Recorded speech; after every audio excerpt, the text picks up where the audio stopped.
There are moments in life that shake you to your core. Times when things happen that feel like failures, losses, or mistakes. That deep betrayal that shattered your trust. That abandonment that left you feeling invisible. That silence that felt louder than a scream. You might have thought it was random. You might have believed it was punishment. Maybe you even wondered if heaven had gone silent on you. But here's the truth. It wasn't bad luck. It wasn't that God forgot you. It was permission. Permission from above to pull you out of the ordinary and place you in the fire. Because the fire doesn't destroy those chosen by God. It reveals them. If you've survived what most people wouldn't, it's not because you're cursed. It's because you're called. God doesn't use those who have never been broken. He anoints the ones who have bled in secret. He crowns those who were crushed when no one was watching. Every betrayal you went through was not the end of you. It was the awakening of what had been asleep inside you for too long. Today, I'm going to reveal something rarely spoken about. The 5 betrayals every chosen one faces before they can be fully trusted by God. These aren't just events, they are divine lessons, spiritual triggers, and heavenly tools meant to strip away what you don't need and prepare you for what you were born to carry. This isn't just a comforting message, it's a wake-up call, a prophetic reminder of what your soul has always known, even when the world tried to bury it. If this is already touching your spirit, don't just watch silently. Like this video, subscribe if you're ready to walk in the truth, and comment 99, because in the Bible, 99 means 1 is missing. Let's begin. Betrayal number 1, family rejection. They were supposed to protect you. The ones you shared a last name with, the ones you laughed with at family dinners, the ones you trusted with your most innocent self. But one day, something shifted. The warmth faded. The eyes that once looked at you with pride started avoiding you. The words became sharper. The atmosphere grew heavy.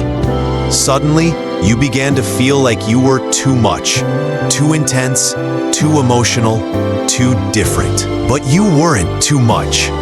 You were carrying something they couldn't understand. When God places a calling on someone's life, it can make those around them uncomfortable.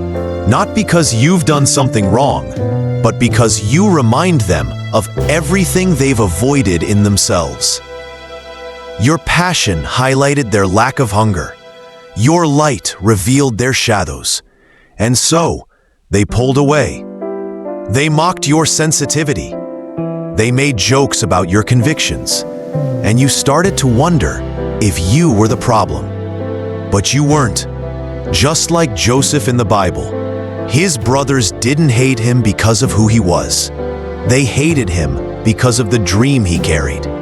They didn't know how to love it, so they tried to bury it. God saw what they couldn't. If they had embraced you, you might have stayed small. You might have kept quiet to keep the peace. You might have conformed. But heaven doesn't raise revolutionaries in comfort zones. So yes, God allowed it. The strange looks, the cold dinners, the "you're too much" comments. Because had they fully accepted you, you might have never met the real you, the one who walks in purpose, not the one who lives for approval. Sometimes the most painful rejection is not a curse, but a divine relocation. God didn't just allow their rejection, He used it to move you out of rooms too small for your destiny. If you've ever cried alone after trying so hard to be enough for your own family, hear this. You were rejected at the table of man, so you could be seated at the table of kings. The first betrayal wasn't just heartbreak. It was the beginning of your becoming. Betrayal number 2, the Judas friend. This betrayal doesn't come from an enemy. It comes from someone who prayed with you, laughed with you, shared secrets with you. This one looks like safety until it doesn't. It's not the knife of a stranger.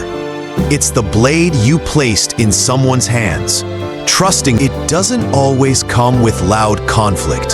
Sometimes it's subtle, less eye contact, delayed replies, a coldness you can't explain, but your spirit knows. They saw your calling, felt the weight of your assignment, and instead of honoring it, they envied it. They didn't clap for your growth. They preferred the version of you who needed them, the one they could control. And when you began to change, they began to withdraw. You found them in conversations they promised never to have without you. This betrayal hurts because they knew your pain. They knew where you were weak, and they pressed anyway. But God allowed it, not to hurt you, but to protect you. Because if they had stayed, they would have contaminated your blessing. They were never assigned to your next level, only to your preparation. Let them go. Don't chase them. The empty seat they left behind is not yours to fill again.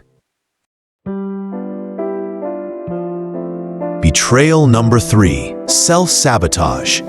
This betrayal wears your face and speaks in your voice. It's the battle that happens in your own mind.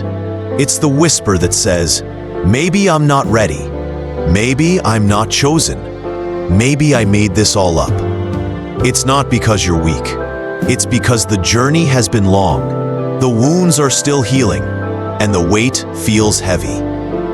Even great people in the Bible face this. Elijah, after calling fire from heaven, hid in a cave, wishing for death. Peter, who walked with Jesus, denied him 3 times, not to enemies, but to strangers. Why? Because exhaustion distorts your view. The enemy's last strategy is to get you to destroy yourself, to make you doubt what God already said. But you are not your thoughts. You are not your fear. You are the oil being pressed out in this season. Your weakness isn't proof that God has changed his mind. It's proof that your mission is real. Betrayal number 4, spiritual leaders. This betrayal is sacred because it comes from someone you once admired. A leader, a mentor, a spiritual covering. You served them. You learned from them. You trusted them. But then something shifted. As your anointing grew, what was once admiration turned into intimidation. Instead of celebrating your growth, they saw it as a threat. Suddenly, correction felt like control. Encouragement turned into silence. This is the spirit of Saul. Saul didn't hate David because he sinned. He hated him because God's favor shifted. It hurts deeply because you still honor them. But God sometimes allows these moments. You prayed. You fasted. You obeyed. And still, doors closed. Still, you were left alone.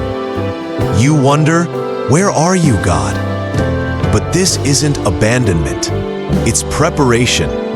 God allows silence to purify your motives and strengthen your faith. He's shaping you to walk by trust, not by feelings. If he answered too soon, you'd depend on comfort instead of character. You thought you were being punished, but you were being prepared for glory. Every betrayal was a setup. Every tear was a seed. Every delay was protection. You're not just a survivor. You're a sign that God raises those who've been torn down. The betrayals didn't bury you. They built you. And now you rise, not timid, not broken, but crowned. Comment below. I was built in betrayal, but born for glory.